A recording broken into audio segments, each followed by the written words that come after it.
بسم اللہ الرحمن الرحیم۔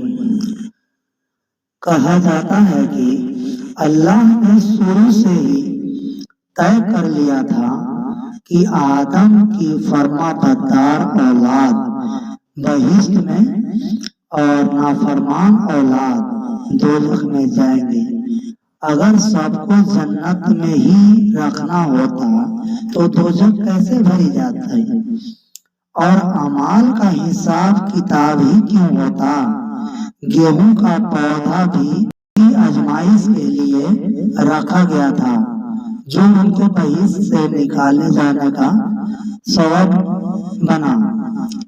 علماء نے لکھا ہے کہ جب حضرت حوا نے تھوڑے سے گیہوں پھل کھا لیا اور ان کے کہنے سے حضرت آدم علیہ السلام نے بھی کچھ کھا لیا، تو ابھی تک حضرت آدم کے معدے میں گیہوں پوری طرح سے ہضم بھی نہیں ہوا تھا کہ بہشت کا لباس یعنی کہ جنت کا لباس جسم سے گر پڑا، جسم ننگا ہو گیا۔ مجبوراً ہو کر انجیر کے پتے سے جلدی جلدی جسم ڈھکا۔ حکم ہوا کہ اے آدم، تیرے ننگے ہونے کا وجہ کیا ہے؟ کہا، اللہ، اس کی وجہ یہ ہے کہ تیری مرضی پر عمل نہ کیا، اس منع کیے ہوئے پیڑ کا پھل کھا لیا۔ پھر آدم علیہ السلام نے یہ بھی عرض کیا کہ یہ غلطی سانپ اور مور کے کہنے پر بہکانے قسم کھانے سے ہوئی ہے، جبکہ یہ بہشت کے امین ہیں اور رکھوالے ہیں۔ کہا جاتا ہے کہ اس وقت سانپ کا شکل و صورت اعتبار سے بہت ہی خوبصورت تھا، جیسا بہشت میں کوئی جانور بھی نہ تھا۔ اللہ تعالیٰ نے اس گناہ کی وجہ سے اس سانپ کا چہرہ بگاڑ دیا، مٹی دھول اس کا کھانا بنا دیا، اور پیٹ سینے کے بل زمین کو رگڑا اور چھاتی کو چھیلنا مقدر ہو گیا۔ اسی جرم کے عذاب کے طور پر حضرت حوا اور ان کی بیٹیوں کو جننے کا درد دیا، حیض ماہواری کی گندگی دی، اور خاوندوں کو حکم میں رہنا اور ان کی تابعداری کرنا طے کر دیا۔ مور کو بھی سزا ملی، اس کی بھی شکل بدل دی گئی، چنانچہ پاؤں تو بدصورتی کے لیے مشہور ہی ہے۔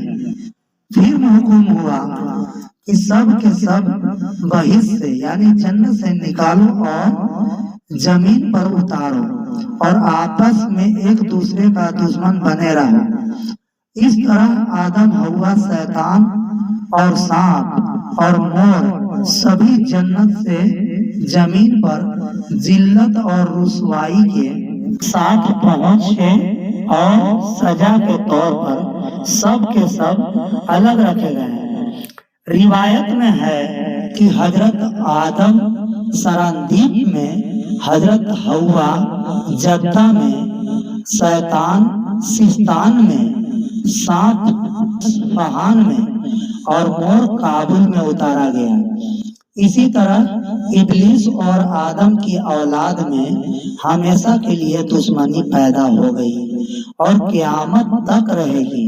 اسی واقعہ کے بعد حضرت آدم نے 40 دن تک نہ کھانا کھایا نہ پانی پیا۔ حضرت حوا کی جدائی سے تڑپتے رہے، 300 برس تک روتے رہے، توبہ و استغفار کرتے رہے۔ پھر سب سے بڑے رحیم اللہ تعالیٰ نے اپنی مہربانی سے حضرت آدم کے دل میں یہ کچھ کلمات اتارے: ربنا ظلمنا انفسنا وَإِن لَّمْ تَغْفِرْ لَنَا وَارْحَمْنَا لَنَكُونَّ مِنَ الْخَاسِرِينَ۔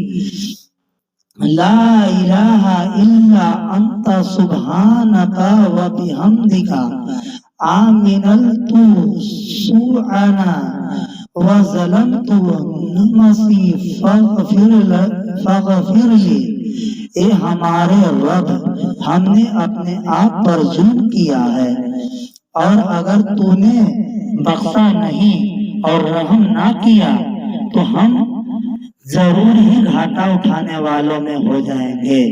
تیرے علاوہ کوئی عبادت کے لائق نہیں، تو پاک ہے ہر غلطی اور تیری ہر پہلو سے تعریف ہے۔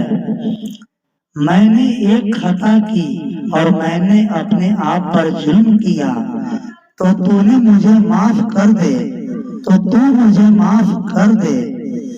اس کلمہ کو پڑھنے کے بعد حضرت جبرائیل آئے اور گناہ کو معافی کی خوشخبری لائے۔ حضرت آدم علیہ السلام بہت ہی خوش ہوئے۔ اس خوشی میں اللہ کا اشارہ پا کر انہوں نے چاند کی طرح 14-15 تاریخوں پر روزے رکھے۔ ان روزوں سے ان کے قلب میں اطمینان ہوا اور جسم کو راحت ملی۔ اس دعا اور روزوں کی اسی برکت کی وجہ سے کہا جاتا ہے کہ آدم کی اولاد میں سے جو بھی اس دعا کو پڑھے گا، ان تینوں روزوں کو ہر مہینے میں عادت رکھے گا، اس کے گناہ معاف ہو جائیں گے اور اس کے دل میں گناہوں کی مصیبت میں سیاہ ہو رہا ہے صاف اور روشن ہو جائے گا۔ اس کے بعد حضرت آدم کو حکم ہوا کہ خانہ کعبہ کی بنیاد رکھیں۔ حضرت آدم نے جبریل کی تعلیم سے اور فرشتوں کی مدد سے کعبے کی بنیاد رکھی، اور حضرت اسود کو، جسے وہ اپنے ساتھ بہشت سے لائے تھے اور اس سے عہد نامہ اور قول و قرار روزے کا خدا نے رکھا تھا، کعبے میں ایک طرف جمایا۔ کعبہ تیار ہونے کے بعد حضرت جبرائیل نے حج اور طواف کے طریقے بتائے۔